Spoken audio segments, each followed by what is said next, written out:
Take two. Grange, thank you very much for 36 months. More than 2 years. It's good stuff. So we had a very special request from a VIP in the room for some Frybread. Now, after having done some reading and some research, I found that the vast majority of these recipes, which is just your basic bread dough, deep fried. Sometimes pan fried, but if it's in just a little bit of oil,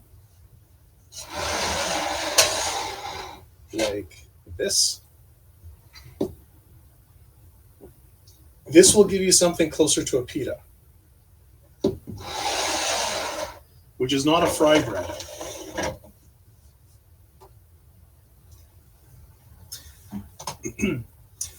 I have been tinkering on my own with something very similar, and the only real difference between my recipe and a lot of the very similar recipes is they tend to use just baking powder, whereas I like a mix of baking soda and baking powder. The traditional would be more baking soda. The tricky part is that if you just use baking soda, because I get mad at myself when I mix these two up when I'm describing it. This will give you a pretzel-like flavor. This helps your baked goods brown faster. This will generate a lot more floofiness. This acts as a much stronger leavening agent. This foams up better. This has baking soda in it, plus tartaric acid. So it's heat activated, and it creates its own vinegar and baking soda mixture, basically. So it froths up just like your elementary school volcano.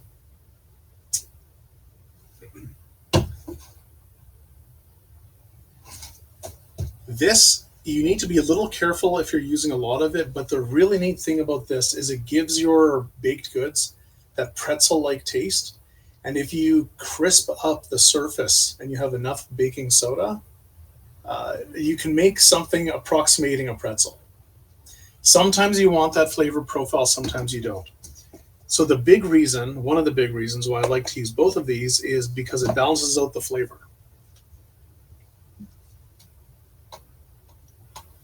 Am I showing the French side of the packaging? Je m'excuse.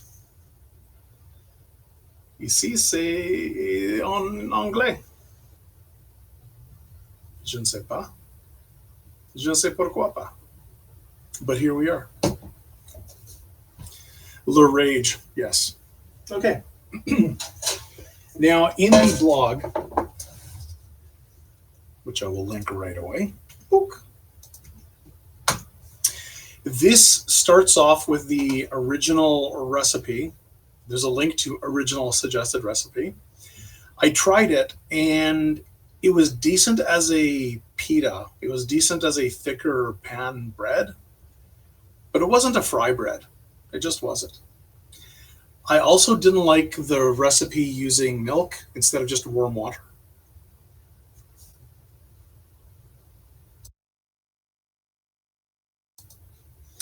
The extra sugar in milk, sometimes you need to be careful, especially when you're dealing with higher temperatures, because the sugar can caramelize your baked good, can brown a little faster than you want and start to burn. And a big note of caution for all of these recipes, you don't want your dough to be much more than half an inch thick. It'll puff up, especially when you pop it in your deep fryer. But if you go much more than half an inch thick, especially if you're pan frying things, the exteriors will be a beautiful golden brown and the middle will be wet. And you don't want that. Well, not when you're cooking. Well, right. Time to hydrate, and I will start. Oh, you and your judging. I might have deserved that. Cheers.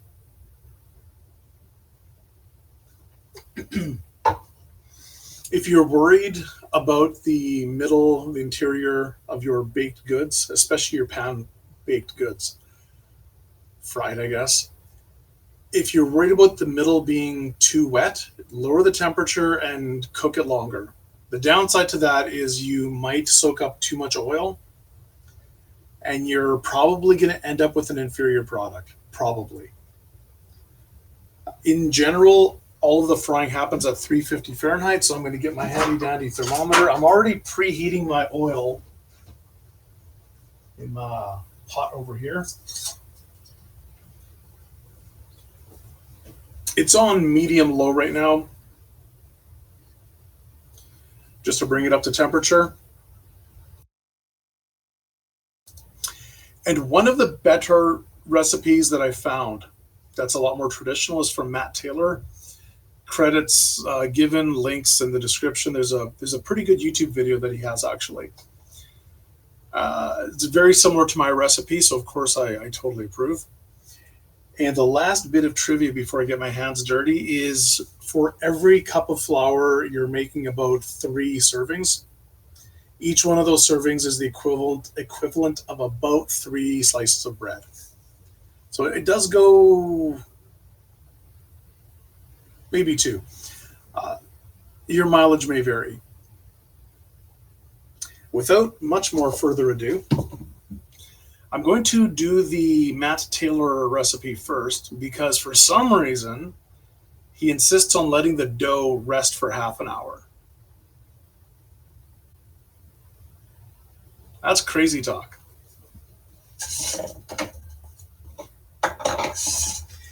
And in general, you do not need to worry. I'm just going to do a half batch because of this, because I'm making 2 different recipes today. They're super quick. We should be done in about an hour.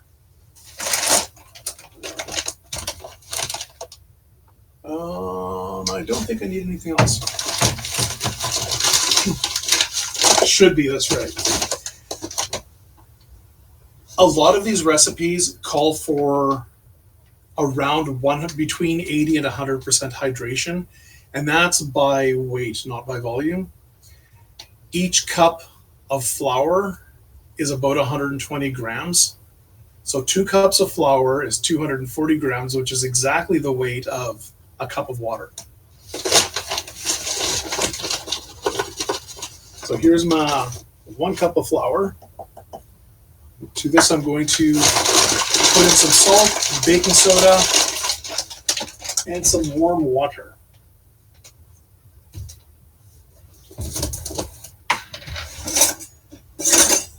Both of these recipes are going to be very, very similar. If you want this to be richer, the reason why I didn't like the milk in the previous recipe that I tested, if you want to add more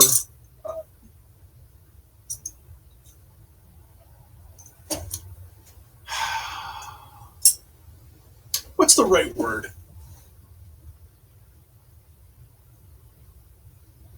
Creamy mouthfeel goodness.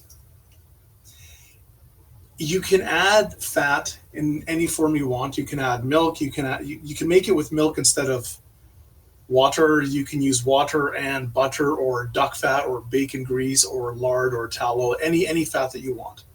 It'll add a more luxurious quality, more filling as well. It's also very optional. Very optional. So I'm just going to sprinkle in my salt. I'm going to whisk everything together either way. And this calls for half a tablespoon because I'm doing a half batch. The original recipe for this, for 2 cups of flour, calls for a whole tablespoon of baking powder. That's a lot of baking powder.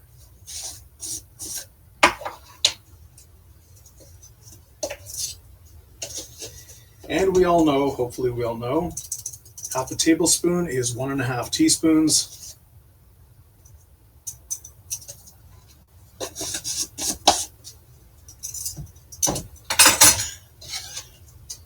So from here, if I really, really, really wanted, I would add, because it's a half batch, 1 tablespoon of shortening lard, coconut oil, butter, ghee, duck fat, bacon grease, the list goes on. The oil that we're frying things in is just a very, very, very generic garbage quality canola oil. If you want me to use better quality ingredients, like, share, and subscribe. So here I'm going to need 1/2 3/4 to 1/2 cup of water. Warm water. If you're doing the full batch where you need 1 cup, what I do recommend you do is start with 3/4 cup of water, start making your dough, and then slowly, slowly, slowly, as you're kneading your dough, add the remaining 1/4 cup if needed. So you're depending on your local humidity, how the humidity of your flour, if you packed it at all when you scooped it out, if you weren't completely accurate with your measurements, and in this recipe you don't need to be accurate. You might need a little more water than the 3/4 cup to start with. And without further ado, I'm going to, I want to show you this really cool thing that I picked up. It's a Danish whisk. If I used it on a boat, it could be a Dutch rudder. Here's my Danish whisk, also known as a balloon whisk. This is really, really, really cool for incorporating your dry ingredients and your wet ingredients when making a doughs.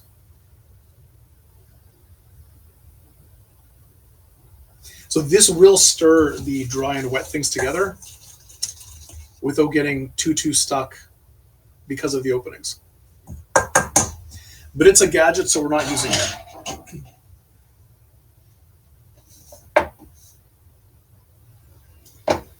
And if you wanted to be super traditional, you could go all sorts of hardcore and grab yourself a stick and use this for mixing the flour and water together, which I'm going to do just because.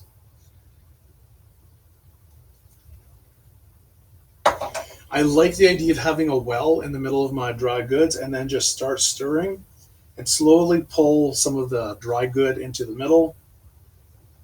And by pull, I mean just keep stirring in an ever increasing spiral of awesomeness here. If you do this, you'll get fewer lumps.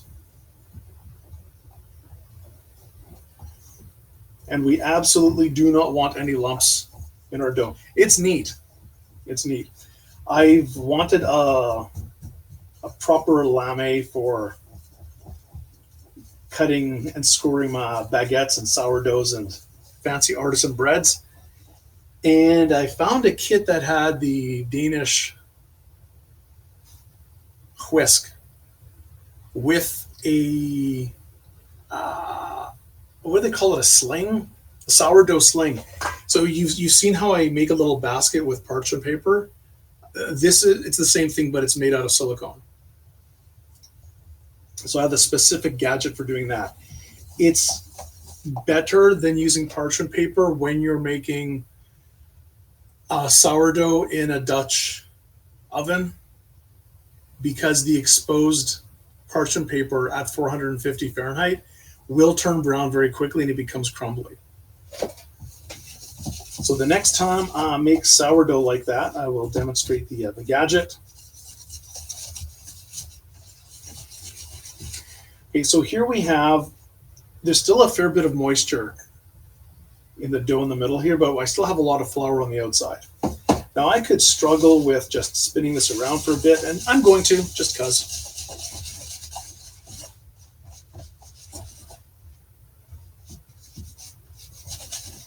But I'm going to start off with a shaggy kind of dough, rut-row. And then it's going to come together a little more, and then I'm going to find out that I'm missing just a little bit of water. So I'll be adding that last quarter of the water that I didn't add at the start. This is a wooden stick, wooden spoon.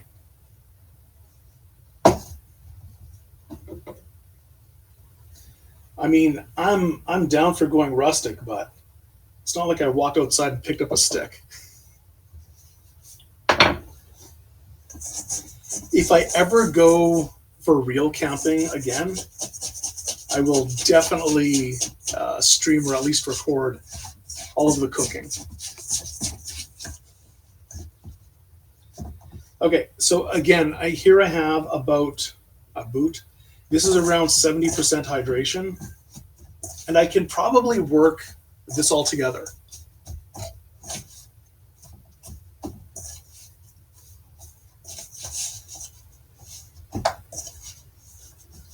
Now, when this dough gets thrown into my vat of boiling oil, a lot of the water that's in the dough is going to quickly turn to steam, and it's going to puff up anyways.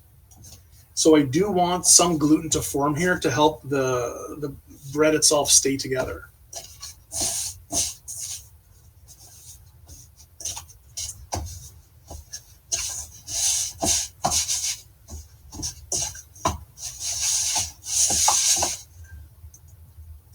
So now I can just rip this apart and try to pick up all of the extra flour that's not being absorbed. And it's pretty close. Like, I have almost all of the flour absorbed into here, but I think this needs just a little more warm water. Just about a tablespoon. I think that'll be good. And I say this all the time, whenever you adjust by adding a bit of water, just a little bit at a time, no more than a tablespoon, 2 tops. And then spend a good couple of minutes working your dough.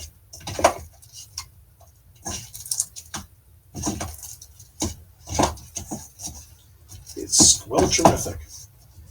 So from here, I'm just going to keep working this until it forms a nice, smooth ball of dough. And then I'm going to leave it alone for some reason for half an hour.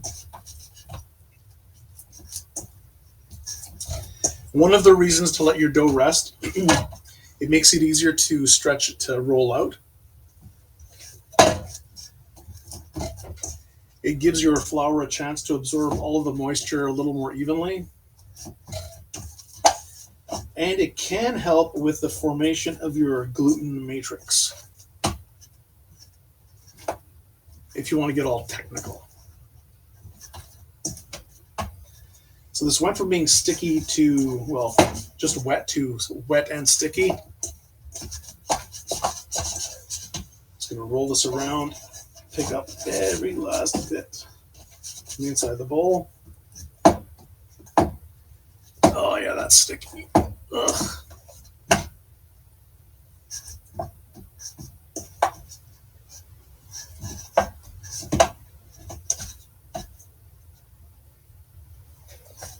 Gonna check my temperatures over here. It's still too cool. We got all sorts of time. My version is very quick. I get to this stage in a matter of 3 or 4 minutes, then it goes straight into the pan.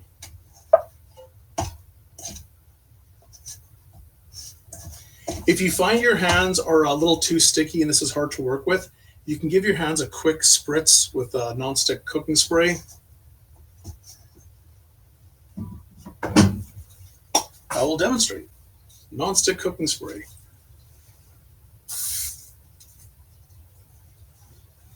So just a quick little spritz, and all of a sudden, the dough stops sticking. I should get my knuckles. So I can punch down. And the amount of oil that I'm adding to the dough is minimal. You can achieve a very, very similar result if you just use wet hands. And this is almost done, actually. This is almost done.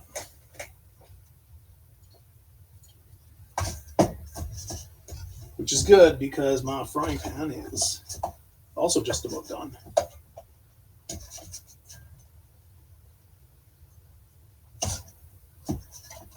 So I'm just going to work this for another minute or so, let some of that water evaporate. I could speed this up by just sprinkling in a teaspoon of flour, but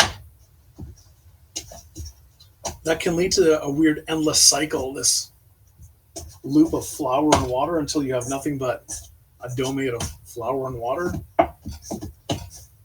Although since we're not using any yeast, it really wouldn't change a whole lot.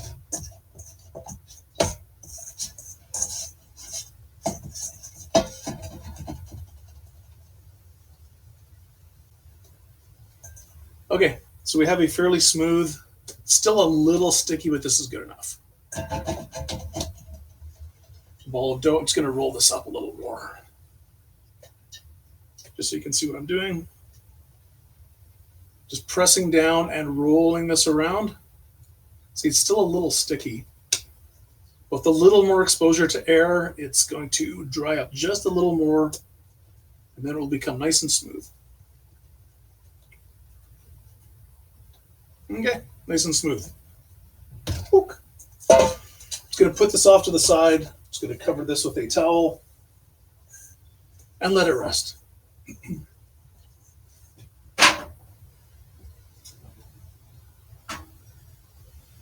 Next recipe.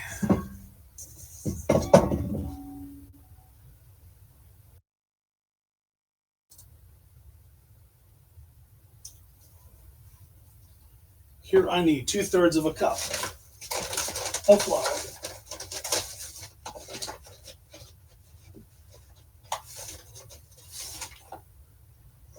Ook.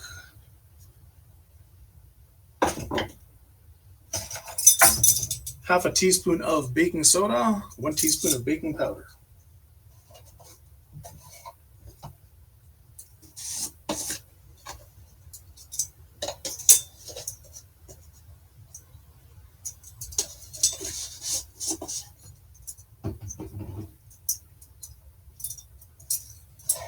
I don't think I've ever made s'mores out in the wild.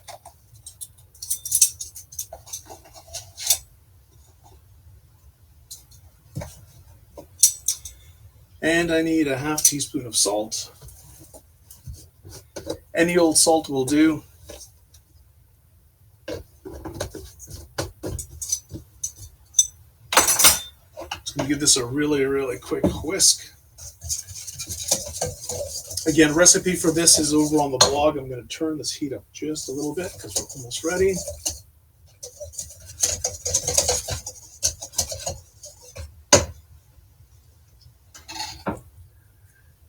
And 2/3 of a cup of warm water.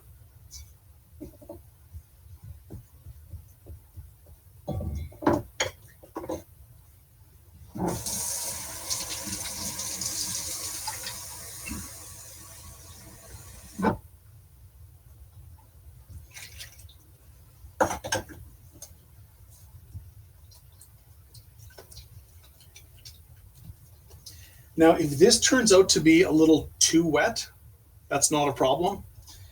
What I would recommend, if you want to deep fry this, is roll it out on a piece of parchment paper and take that whole piece of parchment paper and put that into your fryer. The dough will start to fry along the bottom, and it will separate from the parchment paper, which you can then remove with a pair of tongs. Makes the rolling out process, the shaping process, and the cleanup a heck of a lot easier.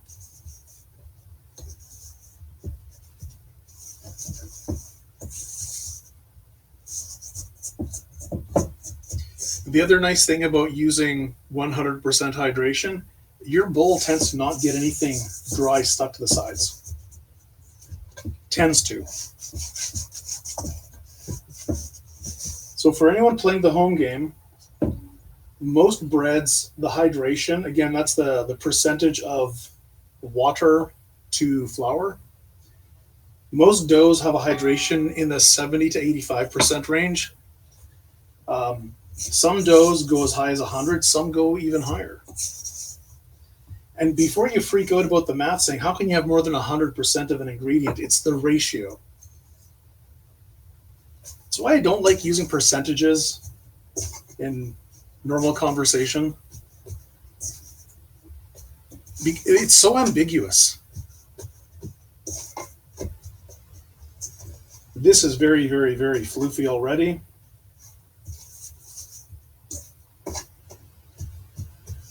And I'm not worrying about kneading this. I don't care about the formation of any additional gluten. I just want this to be well mixed and to stay together.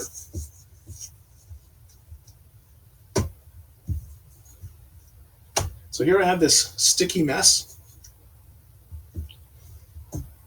And I could work this into a dough. I could do just like I did with the other recipe, but I'm going to leave this the way it is. I'm going to spread this out on a piece of parchment paper. As soon as this comes up to temperature, I'll turn this up a little bit more.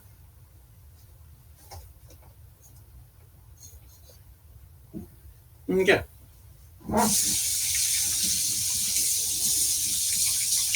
Believe it or not, we're almost done.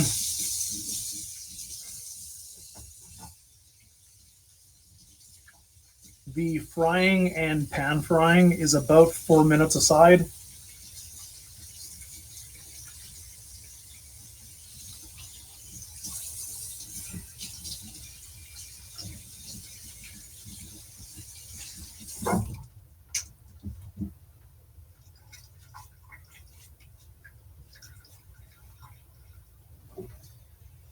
Okie dokie.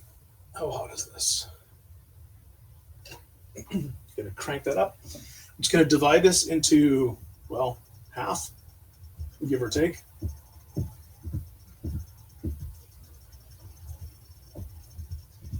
Now, I don't recommend doing this, what I'm about to do, and that is just taking half of this, plunking it into the hot oil in my cast iron pan, and then spreading it out before the whole bottom sets.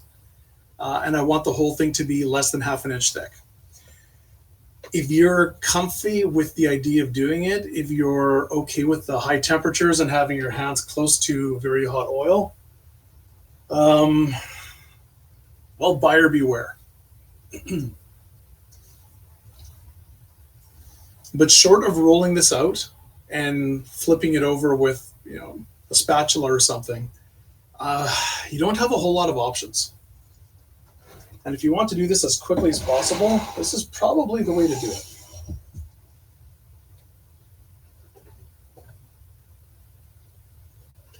Now, I'm looking for my oil to have a little bit of a shimmer on it.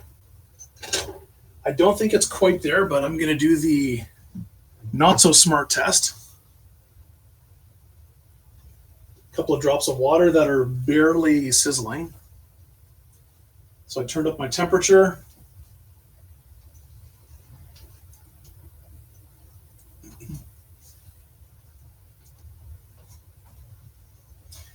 I'm a big fan of cast iron, as you all know. Okay, the water is starting to splatter a bit, which means we're getting a lot closer to that desired temperature.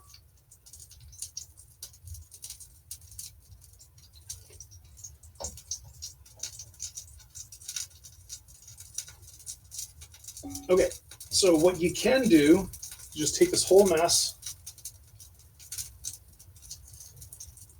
and before the bottom gets too firm on you, I'm going to start my timer. You can try to spread this out. Using wet spatulas is recommended. You can spread this out to be about ½ inch thick at most.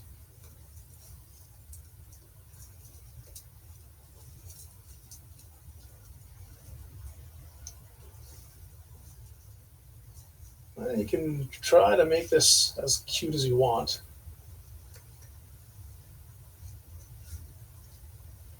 There we go.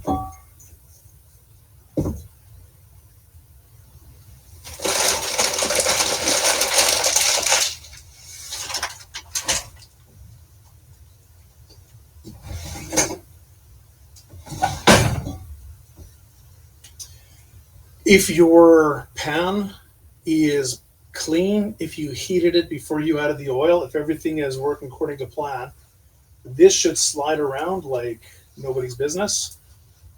Nothing at all is sticking. That's the way it should be. Hydrate, yes. Thank you, Blake.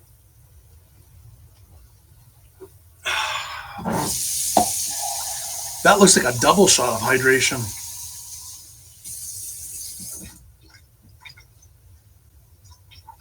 Cheers again.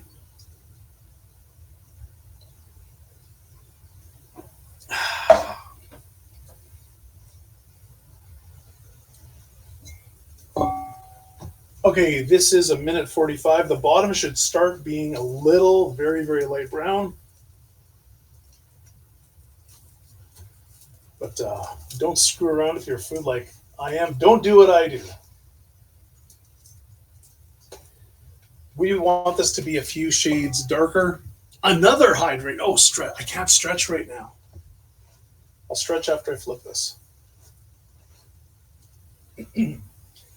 Like so much school bus.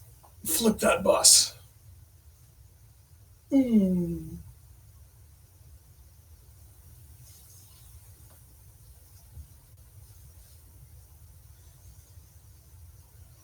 Oh, yeah.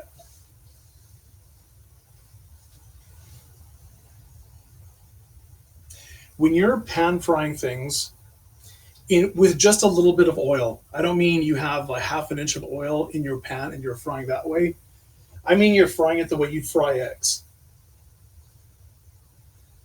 With just a little bit of oil, which has already been absorbed into here. My skillet, my cast iron pan still has a little bit of, well, you can still see the shine from the oil in there.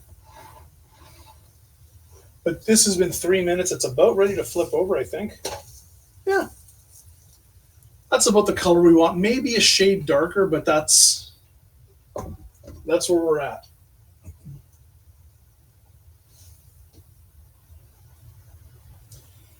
I want this to be a touch darker because I know this is a little more than half an inch thick and the middle is going to be a little wet. But when you're pan frying things like this with just a little bit of oil, it's going to take longer for the heat to penetrate to the middle. If this was dunked in boiling oil, totally different story.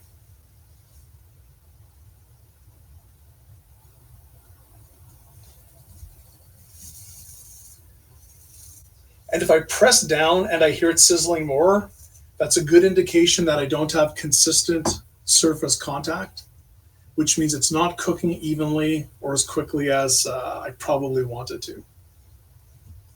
Now, do I want to run out and get an iron and squish it down? Not really.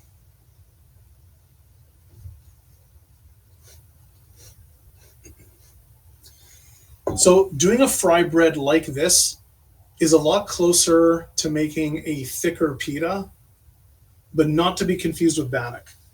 I think I have a bannock recipe on my blog, actually.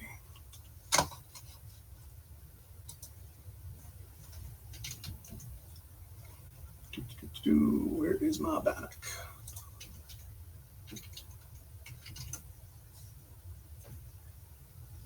Yes.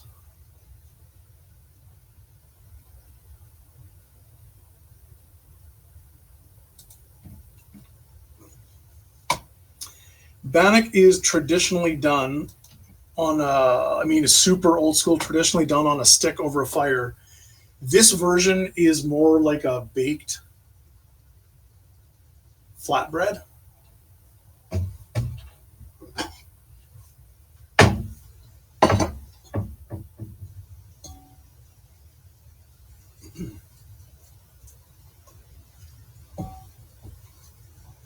And silly me, I didn't check the temperature yet. So this is cooking in a hot pan with a bit of oil. This side was cooking in a tablespoon of oil. This side soaked up the oil. This side was actually frying in the oil. This side, there's a little bit of oil lubricating the cast iron pan to prevent it from sticking and burning. Big difference. So when I see these recipes that call for a teaspoon or two of oil, and that's the oil for frying, I'm like, no. That's not how any of this works, you silly goose.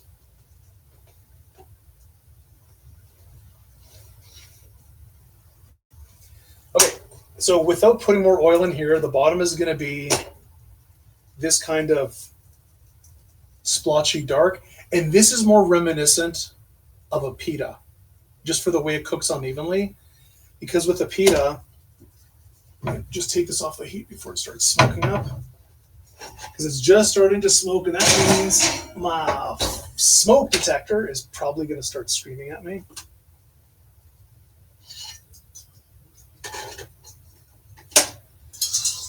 Okay, so this oil is at barely 300 Fahrenheit. I'm turning the heat up to medium high. You do not ever want your oil to hit the smoke point. Like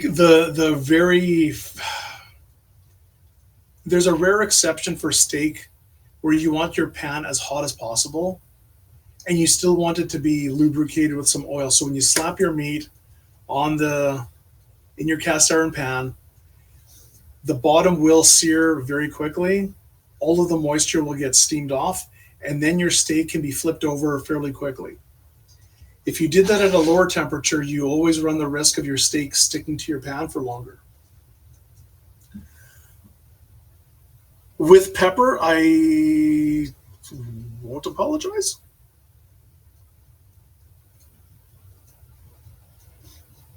Okay. And thanks for the follow. We are still at 300 Fahrenheit. I don't know why.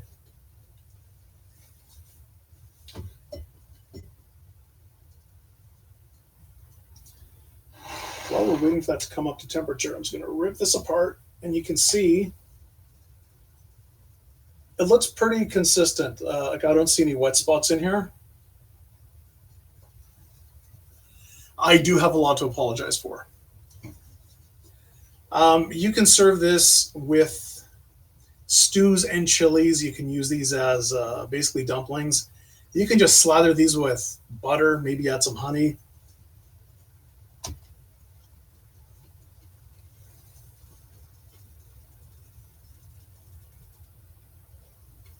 Mm-hmm.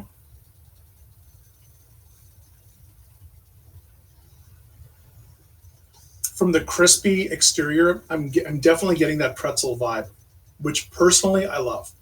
I'm a big fan of it. Speaking of which, I haven't made pretzels in ages, and I think I'm going to do that maybe next week. So this darker piece is going to be very crispy and even more pretzel-like.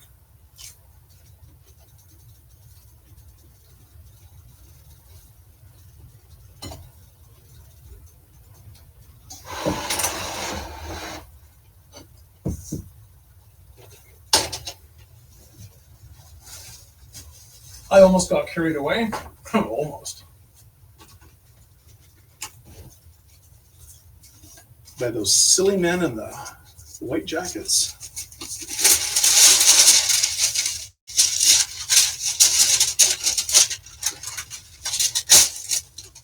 Good enough.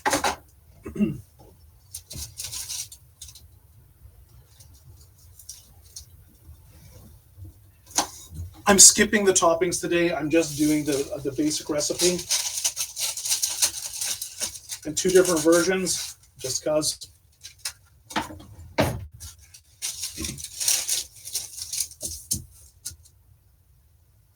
The other day when I was testing, sorry, I'm going to have to turn on the fan here. When I was testing another recipe, I made some chili, start to finish for everything, including the fry bread and the chili, is 30 minutes.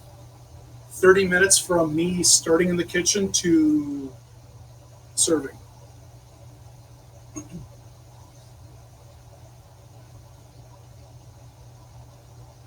It's pretty good.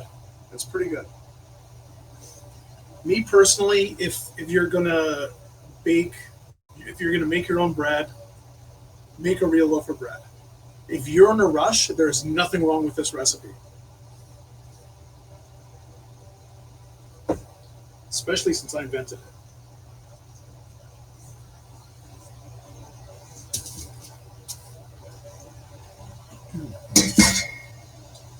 Now what I can do here is sprinkle some flour and roll this out a little more.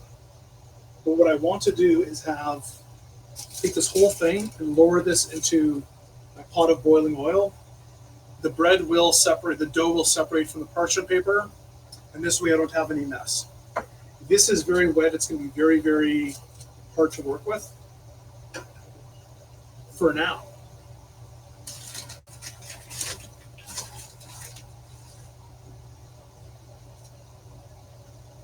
So give this a little sprinkle of flour.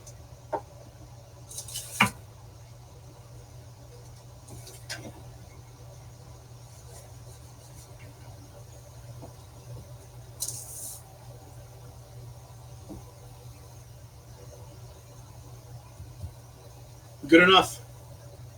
It's about the right thickness. Slide my camera closer.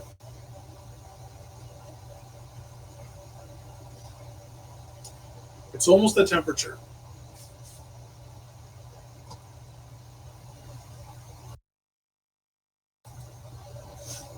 Like me personally, I like a pita, but sometimes I want something that I can dunk into whatever I'm eating. And that's where these pan-based breads really shine.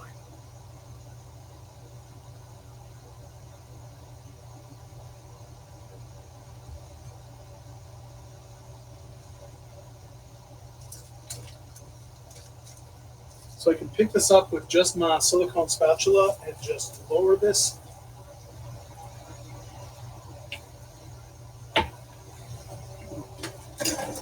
If you have something like this, but even more flat, also works. But I'm just going to dig up my temperature tongs, and this is probably going to be ready to separate just in a matter of seconds.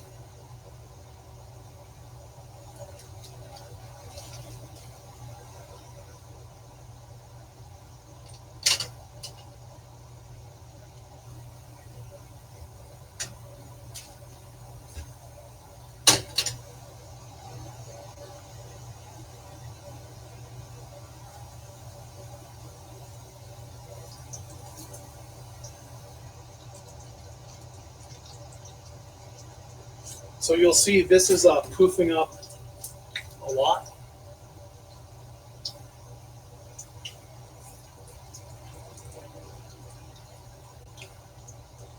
And this is the difference between something cooked in a pan and something deep fried.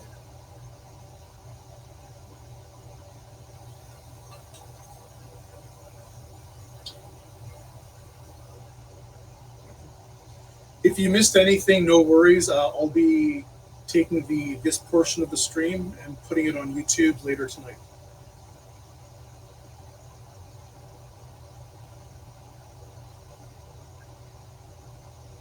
Sorry about those pesky ad breaks. I don't really have any control over it. So I want this to be a nice golden brown on both sides. Something between 2 and 4 minutes, depending on how thick you rolled it out. And my temperature, full disclosure, got way above 350. It got closer to 400 while I wasn't paying attention. Don't do what I do. It's not the end of the world. I want this to get just one shade darker, and then we're good.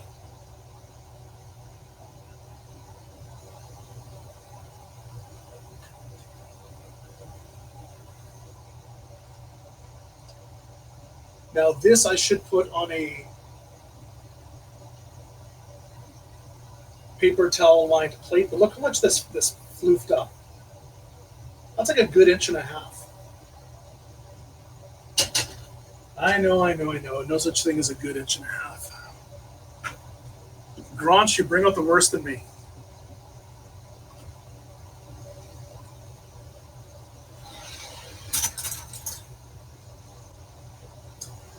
Oh, if anyone missed it, you will see the oil is getting kind of dirty, and that's from the flour that was on top of the dough.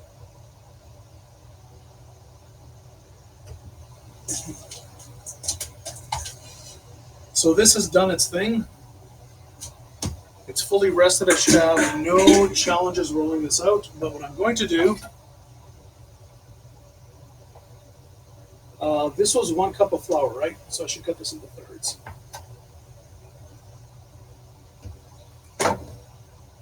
These will be something like 150 grams, give or take.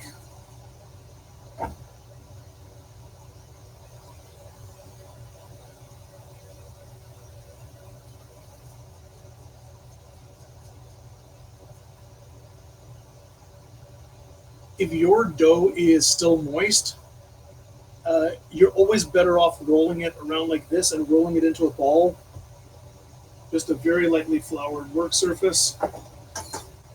Roll it into a ball before you roll it out.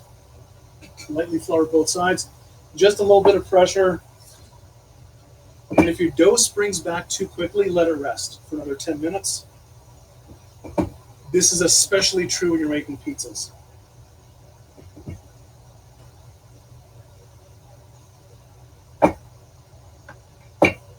So this is actually springing back a little bit. I'm just going to work it for a minute here. Just going to roll it out.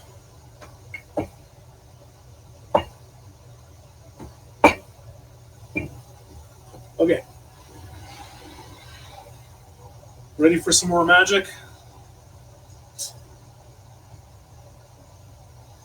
So this is the thickness right now. It's about 1/2 inch.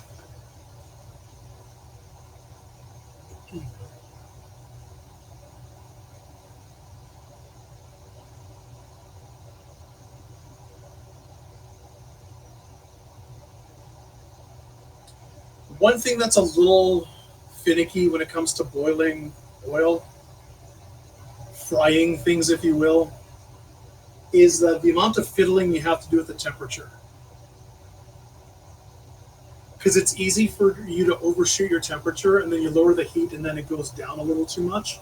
Also, when you add your ingredients, your food, if you will, into your oil, sometimes the oil comes down a little too much in temperature. Okay, that's a 340 good enough.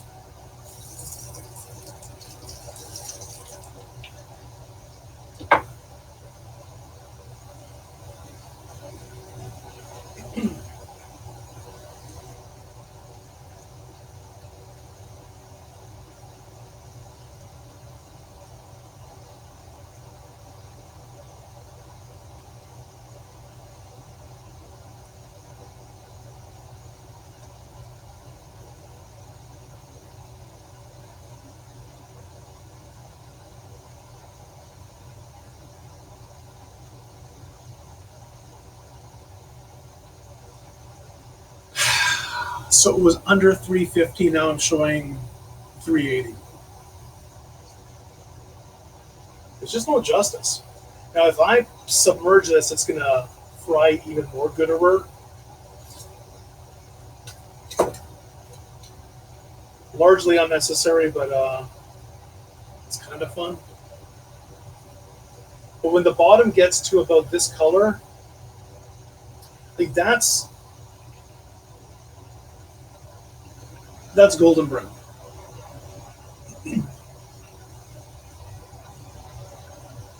So this is going to be about 2 to 3 minutes aside. And while that's happening, I'm just going to roll out the other 2, and then we're done.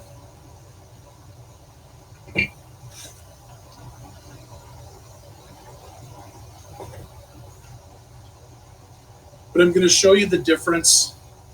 While I'm cooking the last 2, I'll show you the difference between mine and Monsieur Taylor's.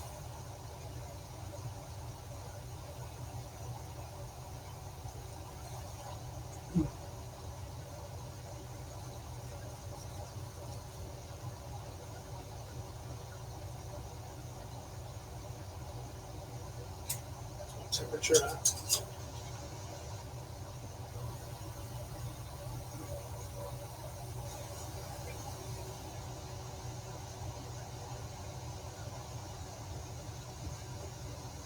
When you're rolling things out, very gentle pressure.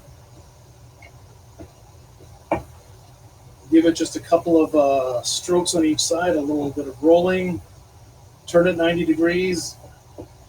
Roll it out a bit more, just a little bit of pressure. We're not trying to force things in, and it'll fit. It'll work its way in. Just takes a bit of practice, a bit of patience, a little bit of effort.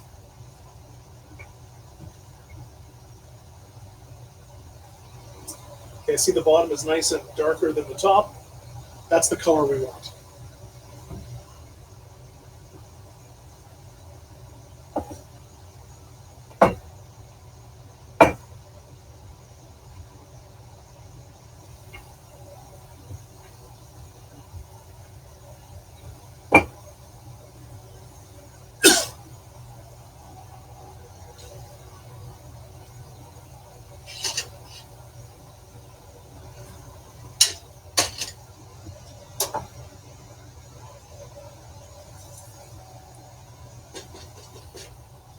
Whenever you're frying things, make sure that your oil is no more than halfway up the side. Because if you're putting in something with a fair bit of moisture, like this, you'll see it froth up, and you don't want that foam to start spilling over. Because as hilarious as some people think grease fires are, they're not ideal. Okay, so here's what they currently look like. Here's mine. Here's the other one. I will cut into these in just a minute once this one cools down a bit.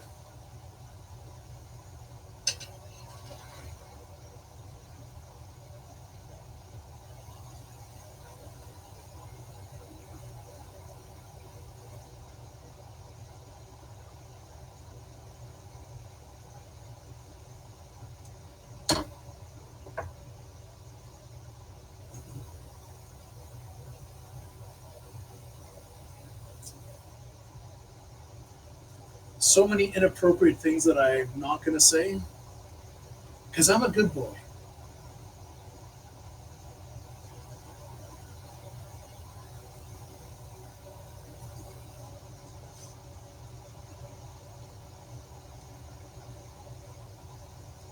Well, that's because of the crazy amount of baking powder that's in here, and a little bit to do with the amount of water in here, because this water on the inside will quickly turn to steam, and that steam has nowhere to go, so it's going to puff up. And again, you want your discs to be very, very, very smooth. If you see pleats in here, you might want to add a little bit of moisture and work it in, because you don't want any pleats, because otherwise those cracks just give you a bad final product. Mostly aesthetic, but sometimes those cracks will let too much moisture escape.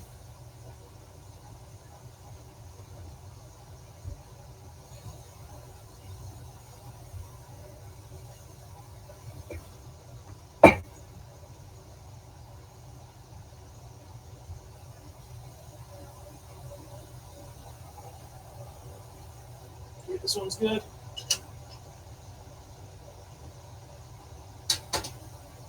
And last but not least, the final one. I'm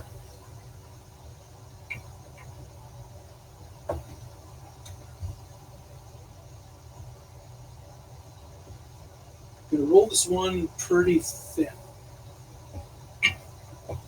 just so I can show you the difference.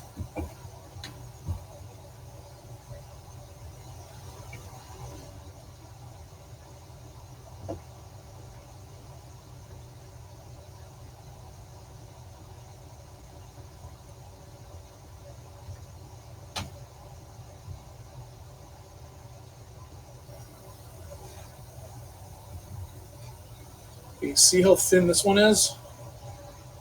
That's like 1/4 of an inch.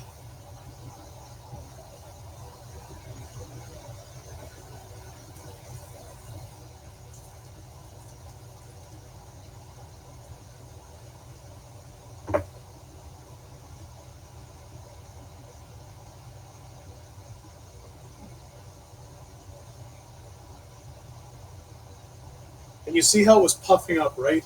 That's the way a lot of pitas should form. Jane Henry, thank you so much for the raid.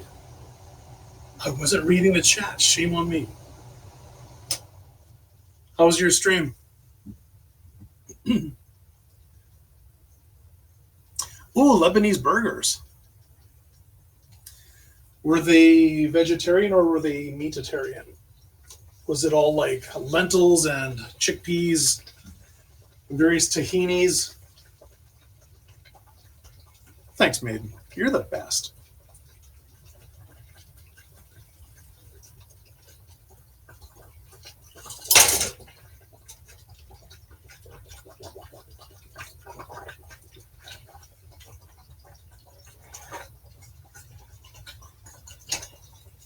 I'm not 100% sure what's happening to my temperature here because it's going berserk.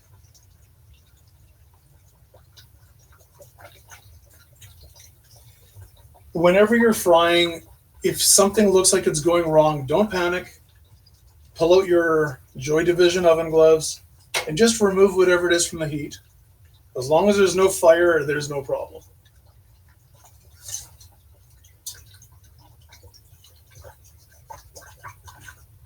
This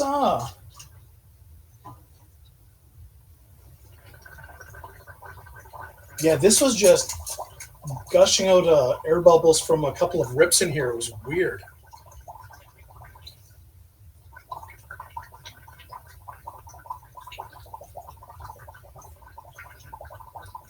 I wish I could safely show this to you. Whatever. Screw safety, I have a fire extinguisher. I couldn't figure out why this was bubbling so much. I was wondering if it was water or too much heat. Right where I'm pointing, there's a little hole there which is letting out the steam, letting out the air, which is where these bubbles are coming from. So it's just a really, really tiny pinprick of a hole, but it's still displacing a fair bit of the oil.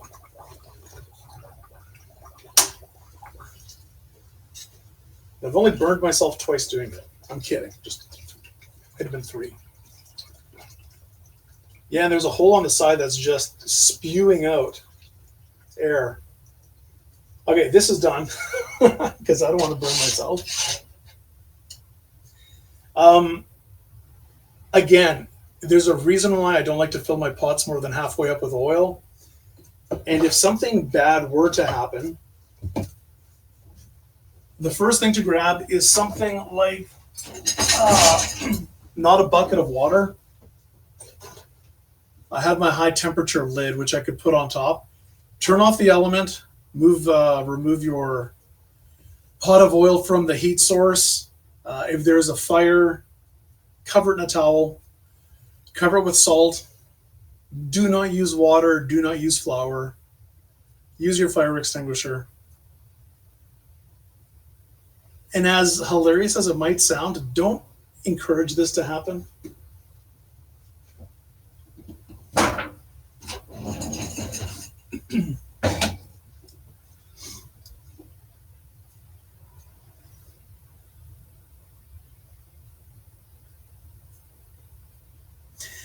I always found it so interesting how there was so much crossover, yet so much variety between Greek and Turkish and Lebanese, like anything from the Middle East, which is, it's just bad to lump it all together. Baking powder works too. I don't want to put sand on my oven. But yeah, whatever you do, don't use flour. I always thought the flavor profiles were really cool. I always thought it was very interesting, but where I really blows my mind is when you go further east into India, because there's still a lot of ingredient crossover, but the flavor profiles are very different.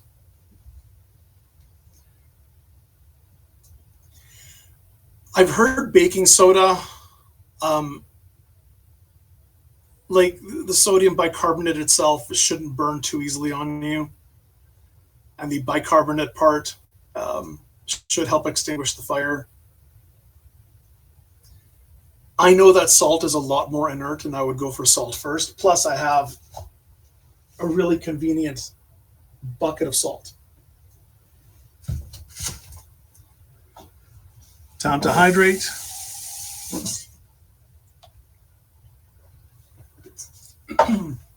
Okay, now the moment of truth.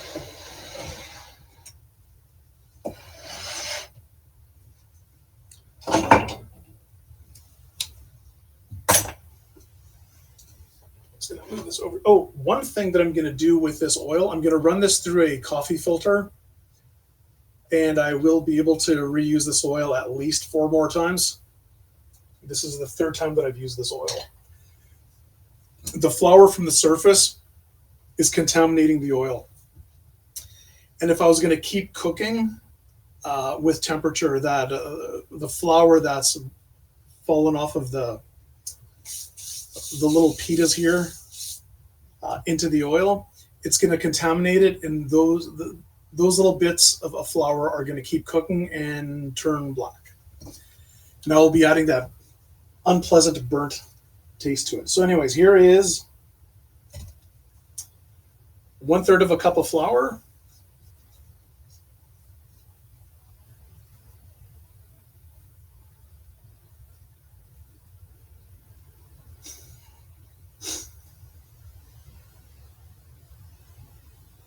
Can you see that? I have a little red bubble. What do you mean obscene? I just can't win around here. Jeez.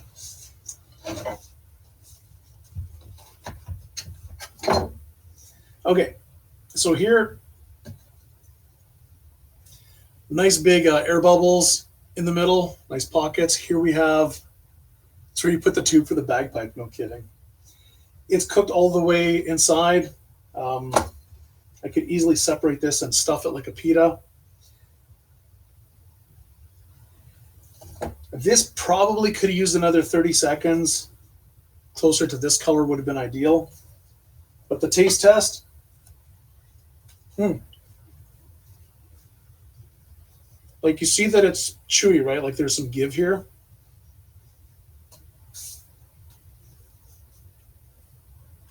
This is perfectly serviceable, very quick bread. Here's the one that didn't rest at all.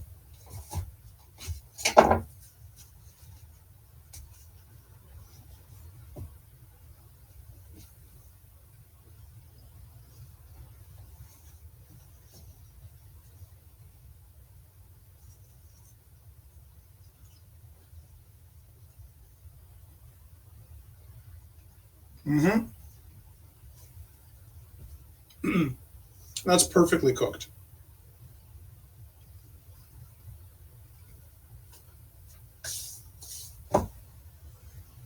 Which one do I prefer?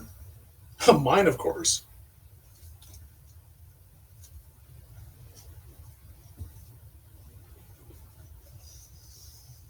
Honestly, taste-wise, there's almost no difference.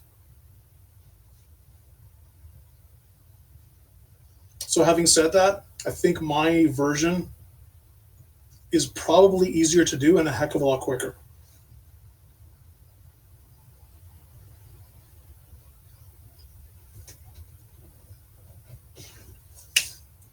And it's not because the recipe is superior, because the recipes are basically identical. It's because when I put my dough on the piece of parchment paper, I could roll it out to whatever thickness I wanted. And then I lowered this into my oil. Made mine started off a little thicker.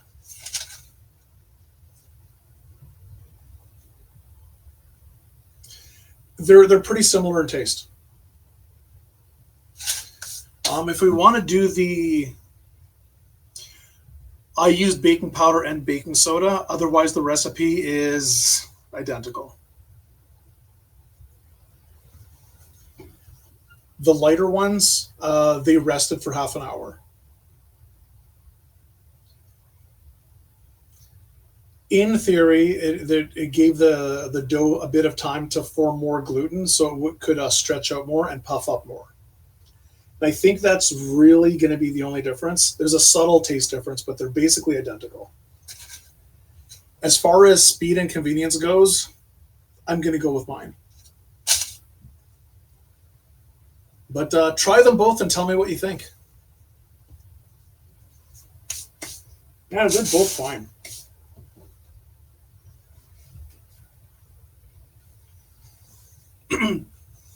Well, Coney, I hope that helps. It's really straightforward. The only thing that's remotely tricky about any of this is playing with the oil. I highly, highly, highly recommend you get something like this that you can leave clipped onto the side of your pot. I'll say it for the 5th time. Do not fill your pot of oil more than halfway up the side.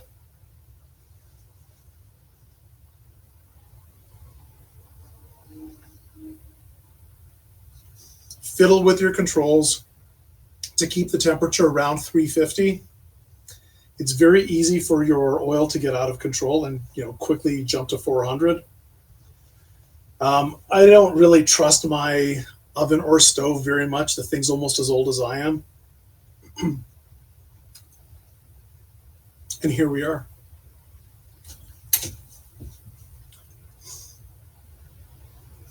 If anyone has any requests, because today was a request, feel free to request away on the Discord.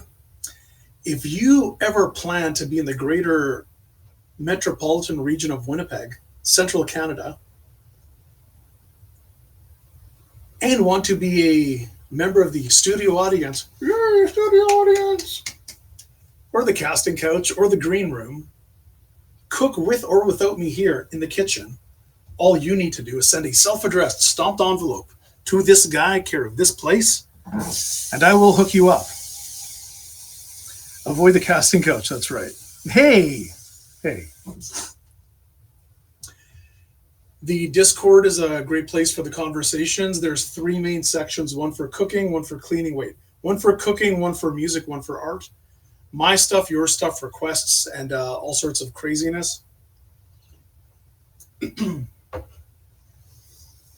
I'm happy to do cooking of any cuisine, any region, any ethnicity, any flavor profile, anything, as long as the ingredients aren't crazy expensive. I try to keep things as basic as possible here. So it's simple ingredients, no gadgets, no fancy techniques. Once in a while, I will use my prized possession of a microwave oven. This chicken will be cooked one of these days. I thought microwaves were supposed to be good for cooking things quickly. If I ever do buy a full-size microwave, a jumbo-sized microwave. Oh, no. I will do a huge deep dive into the biochemistry. I will do a huge deep dive into all the sciences, because that is my background. I'll just keep it as simple as possible. But yeah, I can totally nerd out with the food science. Yeah, don't encourage me doing science. Yeah.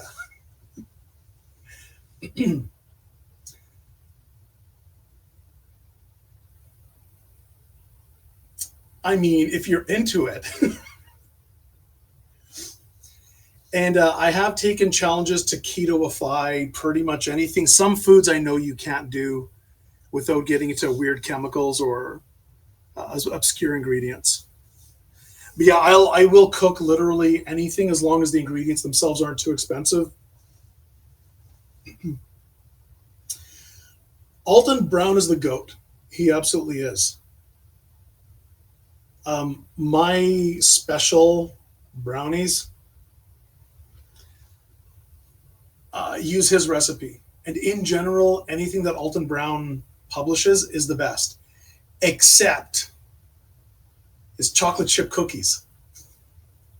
I did the head-to-head competition between Chip-Its, because I'm in Canada, Chip-Its recipe listed on the package, and Alton Brown's recipe listed on the website, and mine.